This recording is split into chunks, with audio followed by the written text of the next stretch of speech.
السلام علیکم دوستو، ویڈیو کو دیکھنے سے پہلے ہمارے اس چینل کو سبسکرائب کر لیں اور نیچے موجود بیل آئیکن کو بھی ضرور کلک کر لیں تاکہ ہماری ویڈیوز آپ کے پاس بر وقت پہنچتی رہیں۔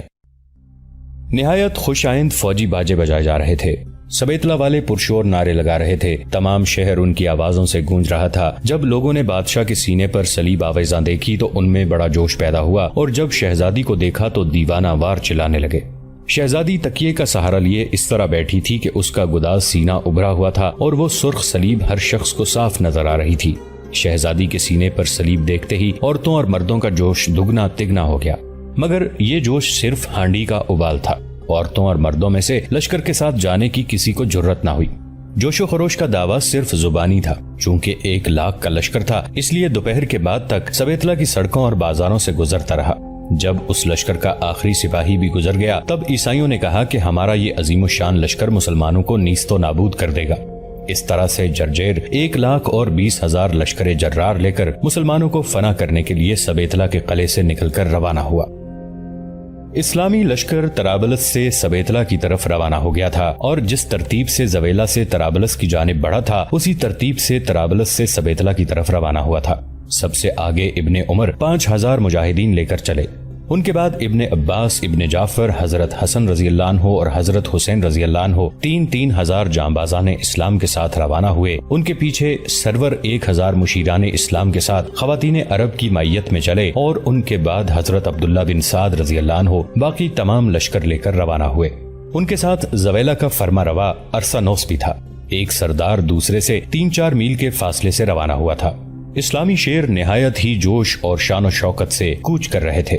ان میں سے کسی کو بھی یہ فکر نہ تھا کہ دشمن کے ملک میں بے شمار دشمنان اسلام کے سامنے جا رہے ہیں۔ انہیں جہاد کا شوق و شغف تھا، اور وہ اسی لیے سر ہتھیلیوں پر لیے افریقہ جیسے خطرناک ملک میں بے شمار دشمنوں کے مقابلے میں بڑی بے خوفی سے بڑھے چلے جا رہے تھے۔ وہ خوب جانتے تھے کہ موت کا وقت، طریقہ اور جگہ سب کچھ خدا نے، جس نے انہیں پیدا کیا ہے، مقرر کر دیا ہے، یعنی قسمت میں لکھ دیا ہے، اور جو کچھ لکھا جا چکا ہے اس میں تبدیلی ناممکن ہے۔ دنیا کی کوئی طاقت کسی ایک بات کو بھی نہیں بدل سکتی، اس لیے انہیں کوئی فکر نہ تھا۔ سب سے بڑی بات یہ تھی کہ ان کی زندگی اور موت خدا کے لیے تھی۔ وہ جانتے تھے کہ دنیا چند روزہ ہے، اور یہ سجن المؤمنین یعنی مومنوں کے لیے جیل خانہ ہے۔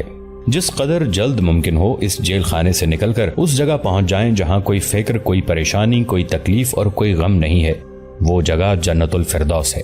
یہ حقیقت کہ دنیا دار السجن ہے، یہاں خوشی اور بے فکری کا نام بھی نہیں ہے۔ ہر وقت ہر انسان کو ہجوم غم و آلام سے سابقہ پڑتا رہتا ہے۔ کوئی بھی خدا کا بندہ خوش نظر نہیں آتا، لیکن دنیا کے طالب پھر بھی اس دنیا کی طلب میں غلطاؤں پیشاں رہتے ہیں، تکلیفیں، ذلتیں اور غم اٹھاتے ہیں، لیکن دنیا چھوڑنے پر آمادہ نہیں ہوتے۔ یہ بھی حقیقت ہے کہ دنیا کے طلبگار بزدل ہوتے ہیں، وہ موت سے ڈرتے ہیں، لیکن یہ نہیں جانتے کہ موت ایک لمحہ بھی نہیں ٹل سکتی۔ مسلمان نہ موت سے ڈرتا ہے، نہ زندگی کی خواہش کرتا ہے۔ ہر مسلمان اس بات کو بخوبی جانتا ہے کہ جہاد میں شہید ہونے والے مسلمان جنت الفردوس کے مستحق ہو جاتے ہیں، اس لیے وہ زندگی سے شہادت کی موت کو ترجیح دیتے ہیں۔ الغرض مسلمان بڑی بے فکری سے اندرون ملک میں گھستے چلے جا رہے تھے، اور افریقہ کے اس حصے کو طے کر رہے تھے جو اپنی گوناگوں بول عجبیوں سے عام شہرت رکھتا تھا۔ ایک روز اسلامی لشکر ایک وسیع میدان میں فروکش تھا۔ سرور جس جگہ ٹھہرے تھے وہاں چند درخت کھڑے تھے، ان کے پتے تقریباً 4 انچ مربع اور نہایت صاف اور شفاف تھے۔ درخت بڑے بلند اور تناور تھے۔ سرور کا خیمہ ایک درخت کے نیچے تھا۔ ان کے غلام نے آگ جلا کر کھانا تیار کرنا شروع کر دیا۔ جب آگ کے شعلے بلند ہوئے اور آگ کی گرمی درخت کی شاخوں اور پتوں تک پہنچی تو ان سے ترشخ شروع ہو گیا اور ننھی ننھی پھوار سی پڑنے لگی۔ سرور، ان کا غلام اور دوسرے لوگ جو وہاں بیٹھے تھے یہ عجیب کیفیت دیکھ کر سخت حیران ہوئے۔ بالکل ایسا معلوم ہو رہا تھا جیسے ساون کے مہینے میں پھوار پڑ رہی ہو۔ کئی آدمیوں نے درخت کے نیچے سے نکل کر آسمان کی طرف دیکھا۔ مطلع صاف تھا، نہ گھٹا تھی نہ بادل تھا، لیکن درخت کے نیچے برابر بارش ہو رہی تھی۔ سرور نے آگ بجھوا دی۔ تھوڑی ہی دیر میں ترشخ بند ہو گیا۔ یہ بات دیکھ کر مسلمانوں نے سمجھ لیا کہ اس درخت میں ہی یہ خاصیت ہے کہ جب اس کے نیچے آگ جلائی جاتی ہے تو پھوار پڑنے لگتی ہے اور اچھا خاصا ساون کا سا لطف آ جاتا ہے۔ مسلمان عربستان کے رہنے والے تھے، وہاں کوئی ایسا درخت نہیں تھا۔ انہیں بڑی حیرت تھی۔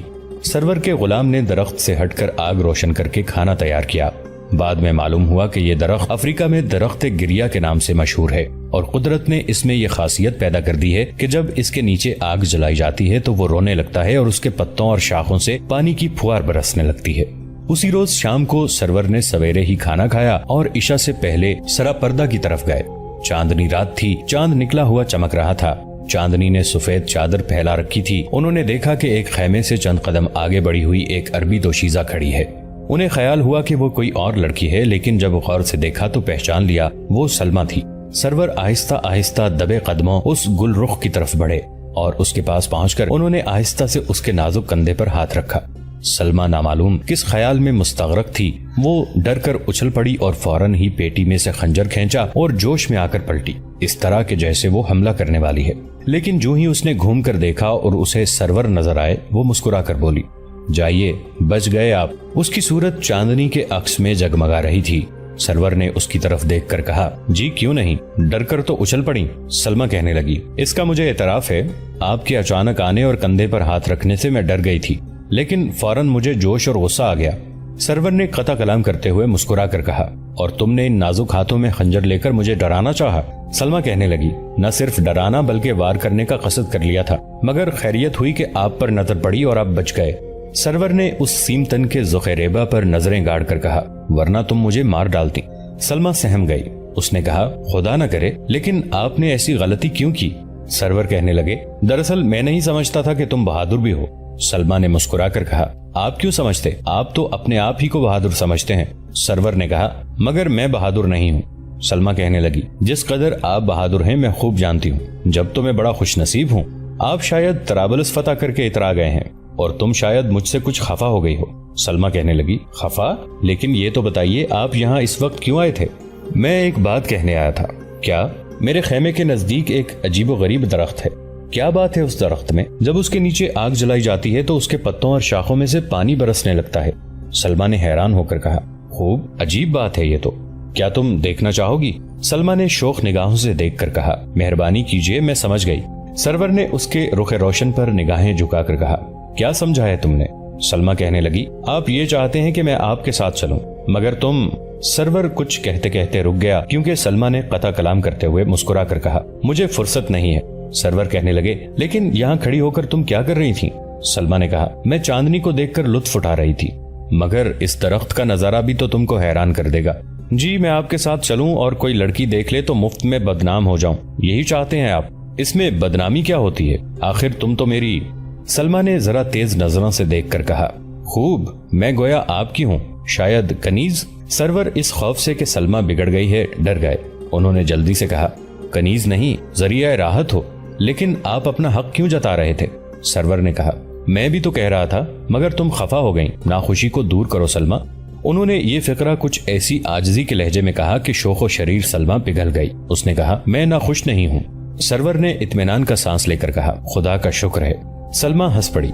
ہنسنے سے اس کے ہموار دانتوں کی سفید لڑیاں نظر آنے لگیں جو بالکل موتیوں کی طرح شفاف تھیں۔ سرور کی نگاہوں کے سامنے بجلی سی کونک گئی۔ سلمہ نے کہا، میرا تنہا آپ کے ساتھ جانا مناسب نہیں ہے، تم فضول ڈرتی ہو۔ اگر آپ میری جگہ ہوتے تو جانتے۔ ابھی اسی قدر گفتگو ہوئی تھی کہ خیمے کے اندر سے آواز آئی، بیٹی سلمہ۔ یہ اس کے باپ خبیب نے آواز دی تھی۔ سلمہ گھبرا گئی۔ اس نے جلدی سے سرور سے کہا، ابا جان آواز دے رہے ہیں، کہیں وہ یہاں نہ آ جائیں۔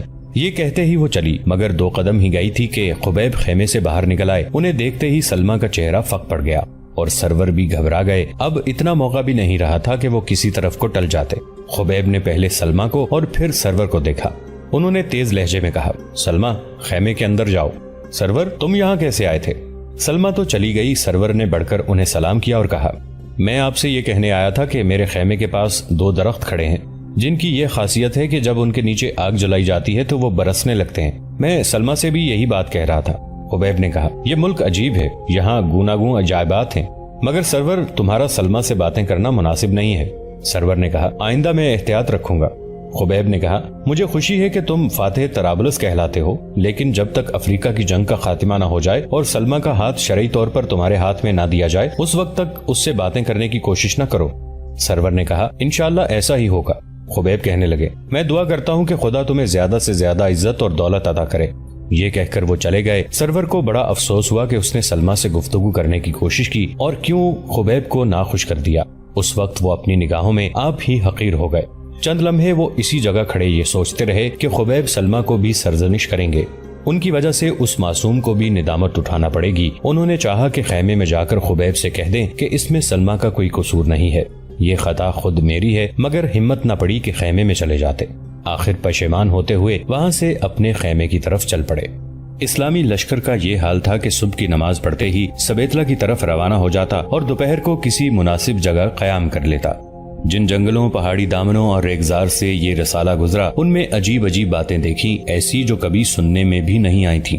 گھنے جنگلوں میں ایسے انسان دیکھے جو مادرزاد برہنہ تھے، جنہیں افریقی بن مانس کہتے تھے، اور جو درختوں پر گھونسلے بنا کر رہتے تھے۔ یہ بڑے ہی نڈر ہوتے ہیں، انسانوں کو مار کر کھا جاتے تھے۔ وہ مسلمانوں کے ساتھ ساتھ لگے رہتے تھے تاکہ موقع پا کر کسی کو لے بھاگیں، لیکن ایک مسلمان بھی ان کے ہاتھ نہ آیا، اور نہ مسلمانوں نے انہیں مارنا یا ستانا مناسب سمجھا۔ ایک درخت کی ایک مرتبہ مسلمانوں نے شاخیں تراشیں، اس میں سے خون جاری ہو گیا۔ مسلمانوں کو تعجب ہوا۔ ارسانوس نے بتایا کہ اس درخت کا نام لوہیرا ہے، اس کا یہی خاصہ ہے کہ اس کی کوئی شاخ تراشی جاتی ہے تو خون بہنے لگتا ہے۔ ایک سفید رنگ کا درخت تھا جس کی لمبی لمبی شاخیں پھیلی ہوئی تھیں اور اس قدر نرم کہ رسی کی طرح ان کا استعمال کیا جا سکتا تھا۔ معلوم ہوا کہ اہل افریقہ ان درختوں کو خاص طور پر بوتے تھے اور ان کی نرم شاخوں سے کئی چیزیں بنتے جو کئی سال چلتی ہیں۔ ایک اور سفید رنگ کا تناور درخت دیکھا گیا، اس کی شاخیں نہایت خوبصورت تھیں، مسلمانوں کو اچھی معلوم ہوئیں اور کئی مجاہدین نے کچھ شاخیں تراشنی چاہیں، لیکن بڑی تیز کلہاڑیوں نے اس پر معلق اثر نہیں کیا۔ جب وہ زور سے کلہاڑی مارتے جو اچٹ جاتی تھی۔ ارسانوس کچھ دیر تو دیکھتے رہے، آخر بولے، یہ درخت کاکرو کہلاتا ہے، لوہے سے زیادہ سخت ہوتا ہے، اس پر کلہاڑی کا اثر تو کیا ہو سکتا ہے، آرا اور ریتی کا بھی کچھ اثر نہیں ہوتا۔ ہم افریقی لوگ اس کی شاخیں لوہے کے لٹھوں کی بجائے چھتوں میں لگاتے ہیں۔ ایک روز اسلامی لشکر ایک دریا کے کنارے پر فروکش تھا۔ مسلمانوں نے دیکھا کہ دریا کے پانی میں چھوٹے چھوٹے درخت اگے ہوئے ہیں اور ان پر متعدد چھوٹی چھوٹی مچھلیوں کی قسم کی کوئی چیز رکھی ہے۔ مسلمان انہیں دیکھنے کے لیے پانی میں گھس گئے۔ جب وہ درختوں کے قریب پہنچے تو نہایت چمکدار تیتریاں ان کے اوپر سے اڑیں اور دریا میں جا گریں۔ جب غور سے مسلمانوں نے دیکھا تو وہ سفید مچھلیاں تھیں جو ان درختوں پر گھونسلے بنا کر رہتی تھیں، اور وہ مسلمانوں کو دیکھ کر اڑیں اور فوراً دریا میں کود گئیں۔ یہ مچھلیاں نہایت خوبصورت اور بالکل سفید تھیں، ان کے پر اس قسم کے تھے جو تھوڑی بہت پرواز اور تیرنے کا کام خوب دیتے تھے۔ مسلمانوں نے دیکھا کہ درختوں پر جو گھونسلے بنے ہوئے ہیں ان میں انڈے رکھے ہیں، کسی میں چھوٹے چھوٹے بچے بھی نظر آئے۔ مجاہدین نے نہ انڈوں کو چھیڑا اور نہ بچوں کو ہاتھ لگایا، صرف انہیں دیکھ کر وہ لوگ پیچھے ہٹ آئے۔ اس دوران وہاں ارسانوس بھی آ گیا۔ اس نے کہا، مسلمانوں، خداوند عالم نے اس ملک افریقہ کو دنیا کا عجائب خانہ بنایا ہے۔ جس قدر عجائبات یہاں ہیں شاید ہی کسی ملک میں ہوں، لیکن تمام عجوبہ چیزوں میں نہایت ہی عجیب جو چیز ہے وہ یہی درخت ہے۔ اس کی صفات تو میں پھر بتاؤں گا، لیکن تم اس وقت اس کی تھوڑی سی شاخیں تراش لاؤ، مگر ذرا موٹی موٹی لانا۔ مسلمانوں نے بہت سی موٹی موٹی شاخیں کاٹ لیں۔ ارسانوس نے کہا، اب ان شاخوں کے موٹے موٹے ٹکڑے کر ڈالو۔ مسلمانوں نے 2 انگل کے ٹکڑے کر ڈالے۔ ارسانوس وہیں بیٹھ گیا۔ اس نے کہا، اب ان ٹکڑوں کو پکاؤ۔ مسلمان ہانڈیاں اٹھا لائے، چولہے بنائے اور پانی میں ان ٹکڑوں کو ڈال کر آگ لگائی اور پکانے لگے۔ وہ یہ دیکھ کر حیران رہ گئے کہ جوں جوں لکڑیاں پکتی جاتی تھیں نرم ہوتی جاتی تھیں، یہاں تک کہ وہ بالکل تیار ہو گئیں تو مچھلی کے گوشت کی طرح ملائم ہو گئی تھیں۔ ارسانوس نے کہا، اب انہیں کھاؤ اور تھوڑی سی مجھے بھی دو۔ مسلمانوں نے چند ٹکڑے اسے دیے اور خود بیٹھ کر کھانے لگے۔ ابن جعفر، ابن عبداللہ اور سرور بھی موجود تھے، انہوں نے بھی کھانا شروع کیا۔ مسلمان یہ دیکھ کر سخت متحیر ہوئے کہ ان لکڑیوں کا مزہ بالکل تازہ گوشت کے جیسا تھا، اور گوشت بھی مچھلی کا، یہی معلوم ہوتا تھا جیسے وہ بھنی ہوئی مچھلیاں کھا رہے ہوں۔ سرور نے ارسانوس سے مخاطب ہو کر کہا، نہایت ہی عجیب قسم کا درخت ہے یہ۔ ارسانوس نے کہا، جیسا یہ عجیب ہے ویسی ہی عجیب خاصیتیں بھی رکھتا ہے۔ اب سنیے، اگر 10-15 روز متواتر اس کی لکڑیاں کھائی جائیں تو بڈھے جوان اور جوان نوجوان بن جاتے ہیں، چہرے کی جھریاں دور ہو جاتی ہیں، سفید بال گر کر ان کی جگہ سیاہ بال نکل آتے ہیں، اگر دانت گر گئے ہوں تو وہ دوبارہ نکل آتے ہیں، طاقت مردمی اثر نو عود کر آتی ہے، بڑھاپا اکثر دور ہو جاتا ہے۔ بارہا یہ بھی تجربہ ہوا ہے کہ جب کوئی آدمی مرنے لگتا ہے اور اسے اس درخت کی پتلی شاخوں کا شوربہ پلایا جاتا ہے تو وہ دوبارہ زندہ ہو جاتا ہے۔ یہ باتیں سن کر مسلمانوں کو بڑا تعجب ہوا۔ اگلے روز صبح کی نماز پڑھتے ہی لشکر نے پھر کوچ کر دیا اور ایک ریگستان میں جا کر ٹھہرے۔ اس ریگزار میں دور دور تک درختوں کا نام و نشان نہیں تھا، اور اگر کہیں درخت کھڑے بھی تھے تو دور دور، اور وہ بھی ایک دوسرے سے بہت دور۔ مسلمانوں نے وہیں بیابان میں قیام کر لیا۔ جب رات ہوئی تو انہوں نے دیکھا کہ سامنے روشنی کا مینار کھڑا ہوا ہے، جس میں سینکڑوں شاخیں ہیں اور ہر شاخ عجیب قسم کی سفید روشنی سے چمک رہی ہے۔ اس روشنی کو دیکھ کر مسلمانوں کو بڑا تعجب ہوا۔ انہوں نے ادھر ادھر نگاہیں دوڑا کر دیکھا تو نظر آیا کہ ہر طرف روشنی کے مینار جگمگا رہے ہیں۔ وہ بڑے متعجب ہوئے اور حیران تھے کہ الہی یہ روشنی کہاں سے پیدا ہو رہی ہے۔ پھر روشنی بھی صاف اور بجلی کی طرح سفید تھی۔ مسلمان دوڑ کر ان روشنی کے میناروں کے پاس پہنچے۔ دیکھا تو وہ درخت تھے جن کے تنے، شاخیں اور پتے سب روشن ہو رہے تھے۔ مسلمان قدرت خدا کا یہ کرشمہ دیکھ کر نہایت متحیر ہوئے۔ اکثر مسلمانوں نے کہا، اے خدا، اے پروردگار، کوئی نہیں جانتا تو نے کس ملک میں اور کیا کیا عجائبات پیدا کیے ہیں۔ تیری شان عجیب ہے اور تیری قدرتیں نرالی ہیں۔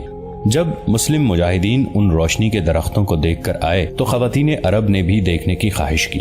عبداللہ بن سعد نے سرور کے نام حکم بھیجا کہ وہ تمام عورتوں کو اپنے ہمراہ لے جا کر عجیب و غریب درخت دکھلا لائیں۔ چنانچہ انہوں نے عورتوں کو کہلا بھیجا کہ جو روشنی والے درختوں کو دیکھنا چاہتی ہوں وہ چلیں۔ سب عورتیں تیار ہو کر سرا پردہ سے باہر نکل آئیں۔ خبیب بھی اپنی پریزاد بیٹی سلمہ کو لے کر آ گئے اور سرور کے پاس آ کر کہا، چلو سرور، ہم تینوں ساتھ چلیں گے۔ سرور کو اب تک شرم و ندامت دامنگیر تھی۔ وہ سمجھ رہے تھے کہ خبیب ان پر کچھ ناراض ہو گئے ہیں، اسی لیے ان کے خیمے پر جانے اور ان سے کچھ کہنے سننے کی جرت نہ ہوئی تھی۔ اب جب کہ خبیب سلمہ کو اپنے ساتھ لے کر خود ان کے پاس آئے اور ان کے ساتھ چلنے کی استدعا کی تو وہ خوش ہو گئے۔ انہوں نے کہا، چلیے خواتین عرب کے غول آگے چلے۔ سرور ہتھیار لگا کر ان کے پیچھے ہوئے اور سرور کے ساتھ خبیب اور سلمہ روانہ ہوئے۔ جب عورتیں درخت کے پاس پہنچیں تو اس کی روشنی دیکھ کر حیران رہ گئیں۔ انہیں ایسا معلوم ہوا جیسے تمام درخت اور درخت کی تمام شاخیں اور پتے نور کے بنے ہوئے ہیں۔ نہایت ہی سفید اور روشنی ان میں سے نکل رہی تھی اور عجیب روشنی نے دور تک تمام میدان روشن کر رکھا تھا۔ جو عورتیں درخت کے پاس جا کر کھڑی ہوئیں تو درخت کی روشنی سے ان کے چہرے چمکنے لگے، خصوصاً پریوش سلمہ کا چہرہ بقعہ نور بن گیا۔ سرور کی نظر اتفاقاً اس کے رخ روشن پر پڑ گئی تو ایسا معلوم ہوا کہ جیسے درخت نے سلمہ کے حسن سے کسب دنیا کی ہے۔ جبکہ سرور اس حور جمال کو دیکھ رہے تھے، اس کی ہوشربا نگاہیں بھی ان سے چار ہو گئیں۔ وہ ان کی گستاخانہ نظریں اور گرم نگاہیں دیکھ کر شرما گئی۔ خبیب حیرت سے درخت دیکھ رہے تھے۔ انہوں نے کہا، سرور، واقعی یہ اسرار قدرت کا ایک ادنا نمونہ ہے۔